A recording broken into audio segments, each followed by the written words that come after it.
یہ بیسکلی ابھی جو ہمیں انفارمیشن فیڈ کی جا رہی ہے، کیونکہ جب ہم انالائز کرتے ہیں نا تو پھر ہمیں سب چیزوں کو انالائز کرنا پڑتا ہے، ہم اس چیز کے فنگر پرنٹس تک پہنچ جاتے ہیں۔ اگلی بات آپ کو بتاؤ، دیکھیے یہ سارا معاملہ ہو گیا، اٹس فائن۔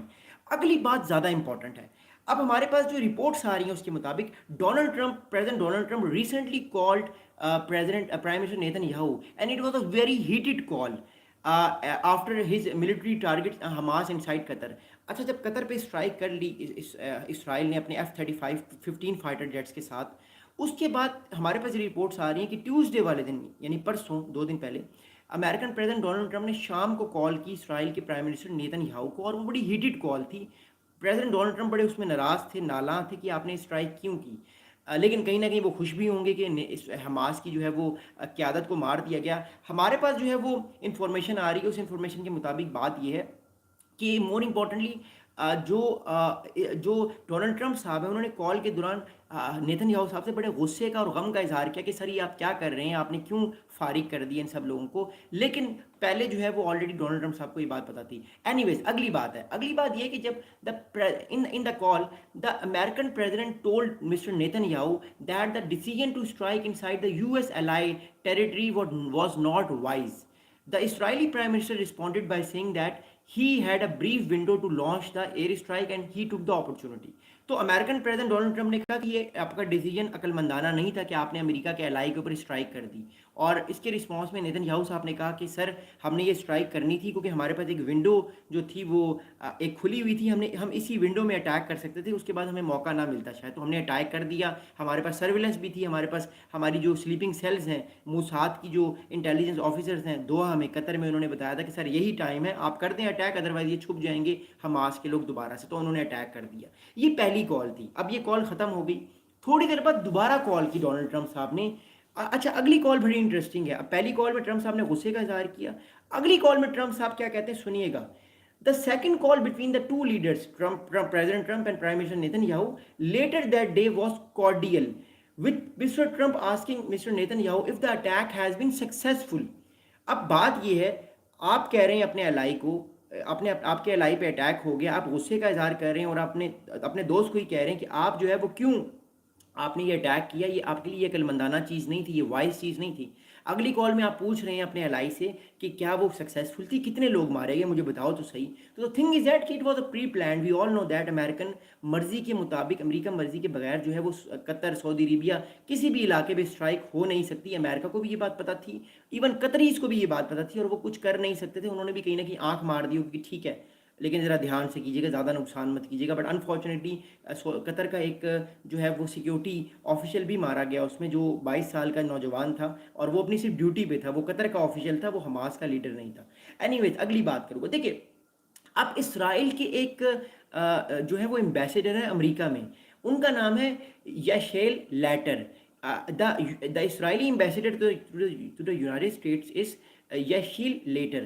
یشیل لیٹر صاحب نے ریسنٹلی ایک رسپانس کیا ہے جو بڑا ایک بھیانک رسپانس ہے، جس کے بارے میں پتہ چل رہا ہے کہ آنے والے ٹائم پہ جو اسرائیل ہے وہ اور اسٹرائک بھی کر سکتا ہے، یاد رکھیے گا۔ The Israeli ambassador to US Leiter said that if Israel failed to kill Hamas leaders on Tuesday, it will succeed next times. اس کا مطلب یہ ہے کہ یہ صاحب کہہ رہے ہیں کہ اگر حماس کے لیڈرز نہیں مارے گئے، جس کے بارے میں انفارمیشن آ رہی ہے کچھ لوگ بچ گئے ہیں، ٹاپ لیڈرشپ کے سارے لوگ نہیں مارے گئے، بہت سارے بچ گئے ہیں، اگر وہ بچ گئے ہیں تو اسرائیل دوبارہ اٹیک کرے گا۔ اٹ شوز اسرائیل دوحہ پہ دوبارہ اٹیک کر سکتا ہے، ایک اور دوحہ پہ اسٹرائک ڈیو ہے، آ سکتی ہے، یہ میں چاہتا نہیں ہوں لیکن it can happen in the future.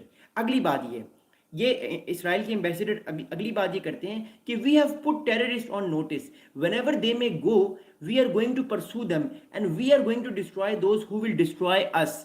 تو یہ میسیج ایک کلیئر ہے اسرائیل کی طرف سے کہ اسرائیل اب قطر پر آ گیا ہے، اسرائیل کے منہ کو خون لگ چکا ہے، اب امریکہ کے جو بھی الائز ہوں گے اسرائیل ان پر اٹیک کرے گا جو حماس کو پناہ دیتے ہیں یا جو حماس کو اسائلم دیتے ہیں۔ اب اس سارے معاملے میں امریکہ کا رول بڑا امپورٹنٹ ہے، وائی؟ بیکاز امریکہ کی مرضی کے بغیر، امریکہ کی آنکھ مارنے کے بغیر، امریکہ کی گرین لائٹ کے بغیر یہ آپریشن ہو نہیں سکتا۔ سو اٹس ریممبر دیٹ کہ امریکہ کی مرضی کے بغیر یہ بات ہو نہیں سکتی۔ اگلی بات آپ کو بتاؤں، اب ایک اسرائیل کے فارمر ایڈوائزر ہیں، ان کا نام ہے ڈینیل لیوی۔ اب میں اس کے بعد آپ کو پاکستان کا رول بھی بتاؤں گا، پاکستان کا رول بڑا امپورٹنٹ ہے۔ شہباز شریف صاحب جو ہیں وہ ابھی اس ٹائم قطر جو ہے وہ گھومنے پھرنے نہیں گئے، وہ کلفی کھانے نہیں گئے، اس کا میں وجہ بتاؤں گا، لیکن میں بھی نیچے آتا ہوں۔ اس سے پہلے یاد رکھیے گا former Israeli government adviser mister Daniel Levy says, یہ اسرائیل کی گورنمنٹ کے ایک جو ہے وہ ایک گورنمنٹ ایڈوائزر ہے، ان کا نام ہے ڈینیل لیوی، یہ اسرائیل کی گورنمنٹ سے بڑے کلوز ہیں۔ انہوں نے اسٹیٹمنٹ یہ دی ہے کہ Israeli attacks against Hamas delegation in Qatar sends a message not just to Palestinian group but to the region.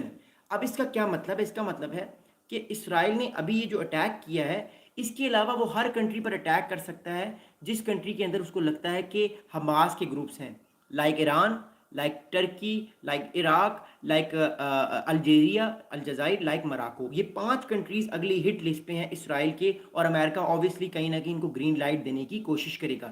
Turkey کا مشکل ہے کیونکہ ٹرکی آلریڈی نیٹو کا حصہ ہے، بٹ اپارٹ فرام ٹرکی ہو بھی سکتا ہے ٹرکی میں، بٹ ابھی مجھے نہیں لگتا، بٹ ٹرکی کے علاوہ معاملات جو ہیں باقی 4 کنٹریز پہ ہو سکتا ہے، ایران، عراق، الجیریا اور مراکو۔ یہاں ان 4 کنٹریز میں اس ٹائم جو ہے وہ حماس کی لیڈرشپ کے لوگ ہیں، آل دو چائنا اور رشیا میں بھی حماس کے لیڈرز ہیں، لیکن جہاں پر اٹیک وہ کر سکتا ہے وہاں پہ وہ کرے گا۔ اگلی بات یہ دیکھیں، اگلی بات یہ صاحب کہتے ہیں former Israeli government adviser mister Daniel Levy کہ either get on board with our project of regional hegemony which includes the displacement and ethnic cleansing of Palestinians, or we dare you because we have America on our side and we are unsustain we are a massive military۔ اب یہ کھلی دھمکی ہے، یہ بہت بڑی کھلی دھمکی ہے، سنیے گا ان صاحب نے کہا کیا ہے۔ انہوں نے کہا ہے کہ آپ ہمارے پروجیکٹ، یا تو آپ لوگ ہمارے عرب کنٹریز کو یہ کہہ رہے ہیں، یا تو آپ ہمارے ایک پروجیکٹ کو مان لیں کہ اسرائیل ریجنل ہیجمون ہے، یا اگر آپ نہیں مانیں گے تو ہم آپ کو فارغ کر دیں گے، تباہ کر دیں گے،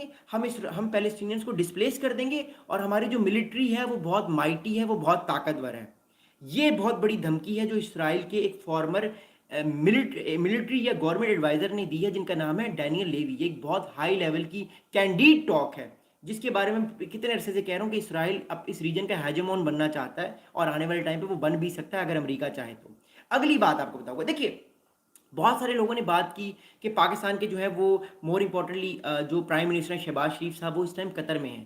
اب شہباز شریف صاحب قطر میں دوحہ میں کلفی کھانے نہیں گئے، وہاں پہ وہ بکرا کھانے یا کیمل کھانے نہیں گئے، یا وہاں پہ دمبا روسٹ کرنے نہیں گئے۔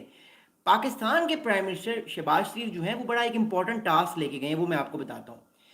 اب ہوا یہ ہے کہ Pakistan prime minister Shehbaz Sharif also arrived in Qatar capital to express his country, یعنی Pakistan country to show support to the tiny Gulf nations Qatar. Saudi Arabia Crown Prince Mohammed bin Salman was also expected to come to Doha. اب پاکستان کے prime minister جو ہم نے دیکھے، ہم نے visuals بھی دیکھے، ان کی ملاقات ہوئی قطر کے امیر، قطر کے جو مونارک ہیں، قطر کے جو بادشاہ ہیں جن کا نام ہے التھانی صاحب، التھانی خاندان ہے بیسیکلی۔